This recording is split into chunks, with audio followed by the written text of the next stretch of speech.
dan sepantasnya bahwa dalil tersebut ditolak.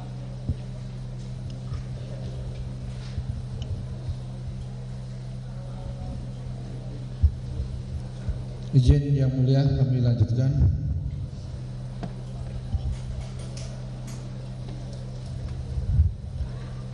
Bahwa dalil pemohon yang menyatakan tindakan termohon dalam penetapan tersangka atas diri pemohon merupakan tindakan sewenang-wenang dan bertentangan dengan asas keadilan dan kepastian hukum akan termohon jelaskan sebagai berikut. Terkait dengan penetapan pemohon sebagai tersangka dan pemohon merasa dirugikan dan menganggap tindakan termohon telah melanggar hak asasi manusia dan bertindak sewenang-wenang adalah dalil yang keliru. Perlu termohon tegaskan dalam menetapkan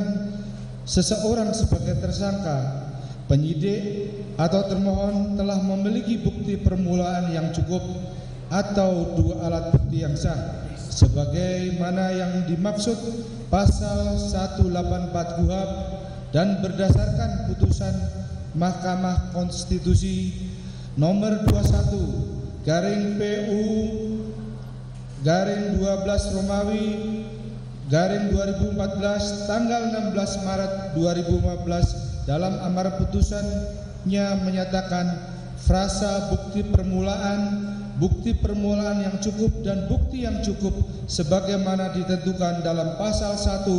angka 14, pasal 17 dan pasal 21 ayat 1 Undang-Undang Nomor 8 Tahun 1981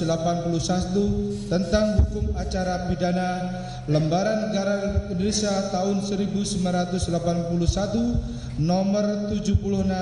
Tambahan Lembaran Negara Republik Indonesia nomor 3209 tidak mempunyai kekuatan hukum mengikat sepanjang tidak dimaknai bahwa bukti permulaan yang cukup dan bukti yang cukup adalah minimal dua alat bukti yang termuat dalam pasal 184 Undang-Undang 8 tahun 1981 tentang hukum acara pidana.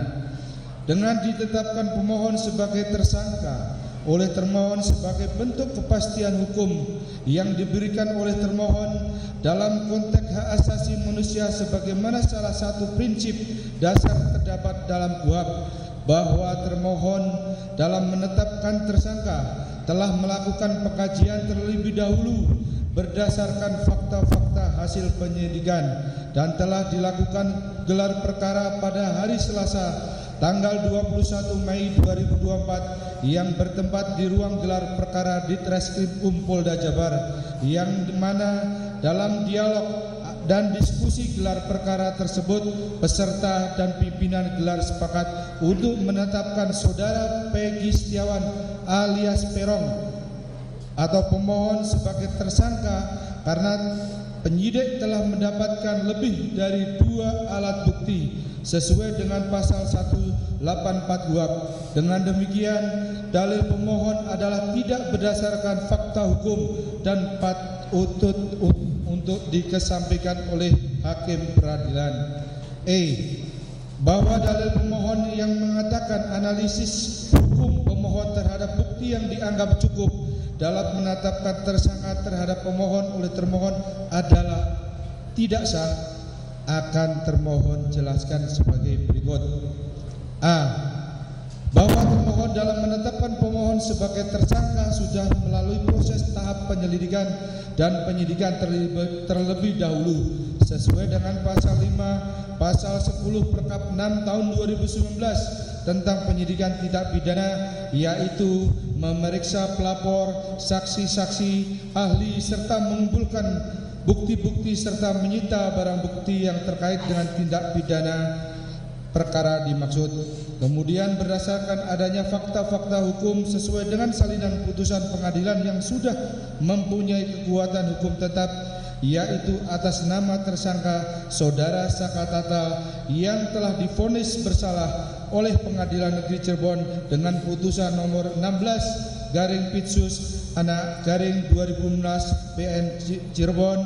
Pengadilan Tinggi Bandung banding dengan putusan nomor 50/Pitsus/Anak/2016 Pengadilan Tinggi Bandung serta kasasi Mahkamah Agung dengan putusan nomor 2607K/Pitsus/2016 berdasarkan persangkaan pasal 30 KUH pidana junto pasal 55 ayat 1 ke 1 KUH pidana dengan hukuman penjara 8 tahun. Kemudian berkas perkara atas nama tersangka Rivaldi Aditya Wardana alias Ucil bin Asep Kusnadi dan Ekora Madani alias Opak bin Kosim yang telah divonis bersalah oleh hakim yang mengadili perkara tersebut dengan hukuman seumur hidup mulai dari pengadilan tingkat pertama di Pengadilan Negeri Cirebon dengan putusan nomor 3 Pit B 2017 Pengadilan Cirebon banding Pengadilan Tinggi Bandung dengan putusan nomor 19 Pit 2017 PT Pengadilan Tinggi Bandung sampai dengan kasasi Mahkamah Agung dengan putusan nomor 1035 K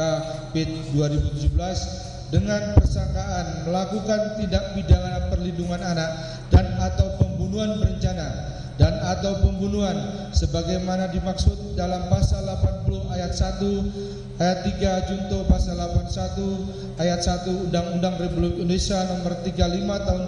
2014 tentang perubahan Undang-Undang RI nomor 23 tahun 2002 tentang perlindungan anak dan atau pasal 340 KUH pidana dan pasal 338 KUH pidana junto pasal 55 ayat 1 ke 1 KUH pidana. Sedangkan berkas yang ketiga atas nama tersangka Hadi Saputra alias Bolang bin Kasana, Eka Sandi alias Tiwul bin Muran, Jaya alias Kliwon bin Sabdul, Supriyanto alias Kasdul bin Sudadi dan Sudirman bin Suratno yang telah divonis bersalah oleh hakim yang mengadili perkara tersebut dengan hukuman seumur hidup mulai dari pengadilan tingkat pertama di Pengadilan Negeri Cirebon dengan putusan nomor 4 Pit B 2017 Pengadilan Cibik Cirebon banding di Pengadilan Tinggi Bandung dan putusan nomor 193 Pit 2017 Pengadilan Tinggi Bandung yang terbukti secara sah dan meyakinkan melakukan tindak pidana perlindungan anak dan atau pembunuhan berencana dan atau pembunuhan sebagaimana dimaksud dalam pasal 80 ayat 1 ayat 3 junto pasal 81 ayat 1 Undang-Undang RI nomor 35 tahun 2011 tentang perubahan Undang-Undang RI nomor 23 2002 tentang perlindungan anak dan atau pasal 30 KUH pidana dan pasal 338 KUH pidana junto pasal 55 ayat 1 ke 1. B. Berdasarkan fakta hukum tersebut di atas, kemudian pada hari Kamis tanggal 21 Mei 2024 sekira jam 09.00 WIB sampai dengan selesai yang bertempat di ruang gelar perkara di Reskrim Polda Jabar, termohon telah melaksanakan gelar perkara yang dipimpin oleh Fasidik di Reskrim Polda Jabar yang dihadiri oleh pengawas internal Polda Jabar yaitu fungsi Itbasda Polda Jabar, Bid Propam Polda Jabar serta dari fungsi hukum Bidkum Polda Jabar bahwa dalam diskusi dan dialog gelar perkara tersebut pimpinan dan peserta gelar berdasarkan fakta-fakta hukum yang telah diperoleh penyidik sepakat menetapkan saudara Peggy alias Peggy Setiawan alias Peron ditetapkan sebagai tersangka karena penyidik telah mendapatkan lebih 2 alat bukti yang cukup sesuai dengan pasal 184 KUHP dan putusan Mahkamah Konstitusi nomor 21/12/2014 tanggal 16 Maret 2015 yang dalam amar putusannya menyatakan frasa bukti permulaan yang cukup dan bukti yang cukup sebagaimana ditentukan dalam pasal 1 angka 14, pasal 17 dan pasal 21 ayat 1 Undang-Undang nomor 8 tahun 1981 tentang hukum acara pidana Lembaran Negara Republik Indonesia tahun 1981 nomor 76 tambahan Lembaran Negara Republik Indonesia nomor 3209 tidak mempunyai kekuatan hukum mengikat sepanjang tidak dimaknai bahwa bukti permulaan yang cukup dan bukti yang cukup adalah minimal 2 alat bukti yang termuat dalam pasal 184 Undang-Undang 8 tahun 1981 tentang hukum acara pidana, maka demikian tidaklah beralasan secara hukum apabila pemohon mendalilkan bahwa termohon tidak menganalisa secara hukum terhadap bukti yang dianggap cukup dalam menetapkan tersangka terhadap pemohon oleh termohon sehingga pemohon menganggap tidak sah, sehingga dalam demikian dalil pemohon sangatlah keliru dan harus ditolak.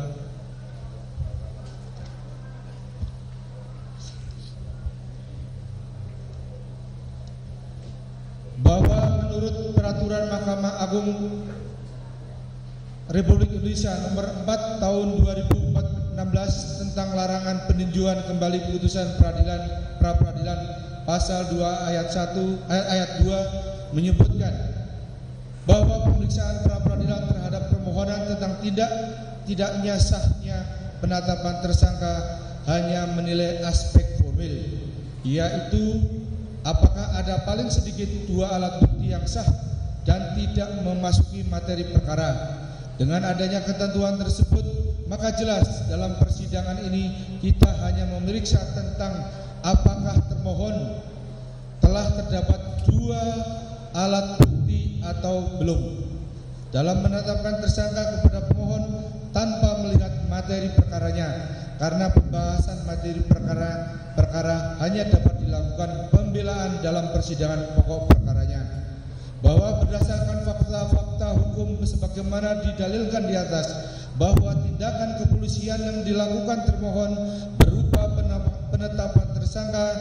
penangkapan, penggeledahan, penyitaan dan penahanan terhadap tersangka atau pemohon adalah merupakan tindakan yang sah menurut hukum, karena sudah sesuai dengan prosedur, yaitu telah memenuhi syarat formil dan material serta dalam kapasitasnya melaksanakan perintah undang-undang sesuai dengan kewenangannya. Maka dengan demikian termohon yang telah melakukan penetapan tersangka saudara Peggy Setiawan alias Peron bin Rudi Irawan pemohon adalah tidak bertentangan hukum sehingga sah menurut hukum. Maka berdasarkan dalil-dalil dan alasan tersebut di atas, termohon memohon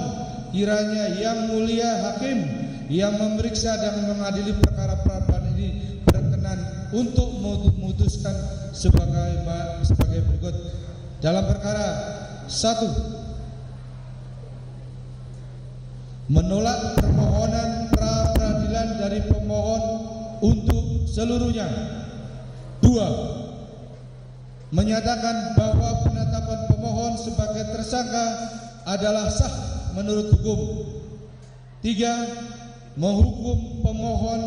pra peradilan untuk membayar biaya yang timbul dalam perkara ini, atau apabila hakim berpendapat lain, maka dalam peradilan yang baik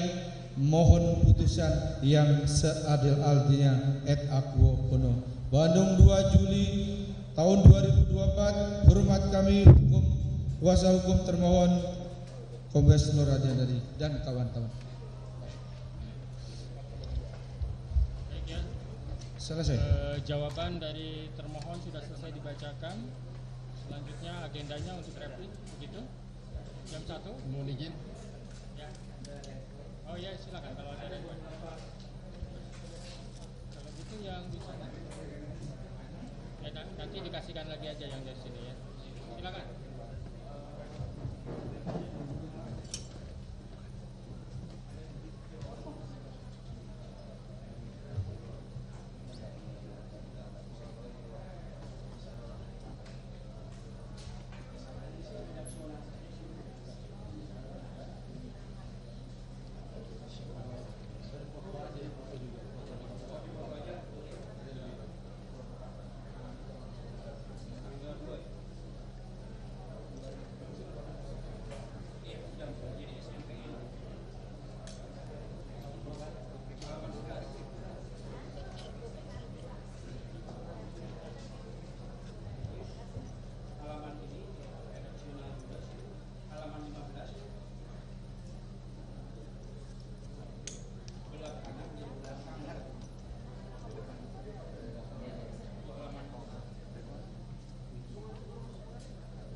Peggy sudah bisa ditetapkan sebagai tersangka, meskipun kuasa hukum Peggy sebelumnya menyebutkan bahwa alat bukti tersebut meragukan karena pada saat penetapan tersangka Peggy Setiawan, polisi masih memeriksa saksi dan juga mencari alat bukti lainnya. Namun dalam persidangan dengan agenda jawaban dari Polda Jawa Barat menyebutkan alat bukti ataupun 2 alat bukti yang ada merupakan alat bukti yang kuat sehingga bisa menetapkan Peggy Setiawan sebagai tersangka. Kemudian penangkapan juga sudah sesuai dengan alat bukti. Inilah jawaban yang diberikan oleh Polda Jawa Barat dalam sidang pra-peradilan hari ini, di mana Polda Jawa Barat menilai beberapa poin atau dalil yang disampaikan dalam aspek formil ini terhadap penetapan tersangka Peggy Setiawan sudah memenuhi aspek formilnya. Dan penangkapan dari Peggy Setiawan juga sudah berdasarkan dari hasil penyelidikan yang dilakukan sebelumnya oleh